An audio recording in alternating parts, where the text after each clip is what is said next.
लगते हैं। जब ये पृथ्वी के वायुमंडल में प्रवेश करते हैं तो ये जलने लगते हैं, जिस वजह से इनका राख रहता है और ये रेड कलर के रहते हैं। मंगल के पास से आए रहते हैं तो ये रेड कलर के रहते हैं, जिस वजह से जब ये पृथ्वी पर धीरे धीरे आते हैं तो उसे लाल वर्षा कहते हैं, रेड रेन कहते हैं। आप कंफ्यूजन मत हो जाइएगा। एक होता है आपका एसिड रेन।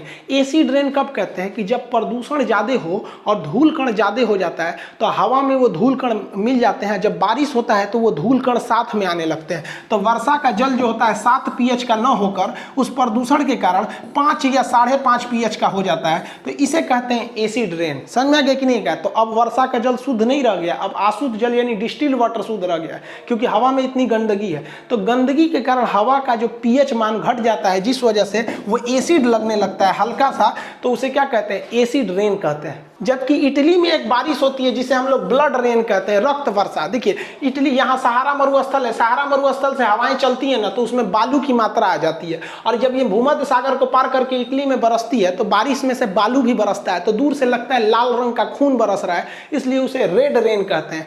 जबकि एक होता है आर्टिफिशियल वर्षा यानी कृत्रिम वर्षा, वो सिल्वर आयोडाइड के कारण होती है कृत्रिम वर्षा। ये ज्योग्राफी में जब हम वर्षा पढ़ाएंगे तब बताएंगे, अभी टॉपिक पे आते हैं। तो आप पहला इफेक्ट पढ़ें कि रेड रेन होती है, लाल रंग की बारिश होती है, रक्त वर्षा नहीं होती, रेड रेन। इससे ग्लोबल वार्मिंग होने लगता है, यानी टेम्परेचर पृथ्वी का बढ़ने लगता है। आप देखिए ना, इतने ज्यादा उल्का पिंड एंट्री मारेंगे मेट्रॉइड और वो जलने लगेंगे, जलेंगे तो टेम्परेचर बढ़ेगा, टेम्परेचर बढ़ने से ग्लोबल वार्मिंग होती है, तो इनसे ग्लोबल वार्मिंग की भी समस्या उत्पन्न हो जाती है। ग्लोबल वार्मिंग शब्द बैली बेकल ने दिया था, एसएससी सीजीएल का क्वेश्चन है कि ग्लोबल वार्मिंग शब्द किसने दिया था।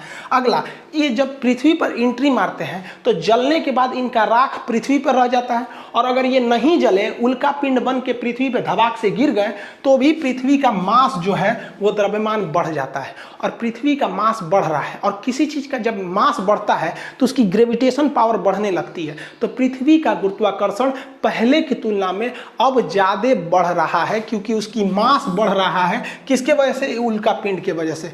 और अगला इफेक्ट क्या पड़ता है? अगर कोई चीज घूम रही है, जैसे हम ऐसे ऐसे घूम रहे हैं तो घूर्णन कर रहे हैं, तो हमारे ऊपर बोझा लाद दीजिएगा ना, 4-5 किलो का सामान लाद दीजिएगा तो हमारी स्पीड घट जाती है। तो ये एक्स्ट्रा बोझ ही तो है जो पृथ्वी पर आके गिर रहा है, जिस वजह से पृथ्वी की जो घूमने की रफ्तार है वो घटते जा रही है। क्या हो रही है? घट रही है। तो आज से लगभग 900 मिलियन पहले पृथ्वी बहुत तेज घूमती थी, तो 18 घंटे का ही दिन होता था। अभी थोड़ा लुसुर लुसुर घूम रही है, तो लुसुर लुसुर घूमने से दिन अभी 24 घंटा का हो गया है। हम तो चाहते हैं कि इतना ना धीमा घूमे पृथ्वी कि दिन 30 घंटे का हो जाए, लेकिन 900 मिलियन के बाद ये दिन 30 घंटे का होगा। 30 घंटे का हो जाता तो कितना बढ़िया रहता। 6 घंटा में काम कर लेते, बाकी 24 घंटा में अपना एप्लीकेशन पे पढ़ाओ, यूट्यूब पे पढ़ाओ, कहीं पढ़ाओ, समझे? दिने छोटा हो जाता है। तो आने वाले 900 मिलियन साल बाद पृथ्वी पर इतना उल्का पिंड गिरेगा कि एकदम ये लुसरा हो जाएगी। लुसुर लुसुर समझते हैं, लेजी, और इतना धीमा हो जाएगा कि 30 घंटे का क्या होगा? एक दिन होगा। जल्दी हो इसका काम। आपको पता है कि पृथ्वी झुकी हुई है, तो इसका अगला इफेक्ट ना इसके झुकाव पे पड़ता है। कोई चीज झुका है, ओके, और ला दिए ऐसे, और ला दिए ऐसे ऐसे, तो और झुक जाएगा।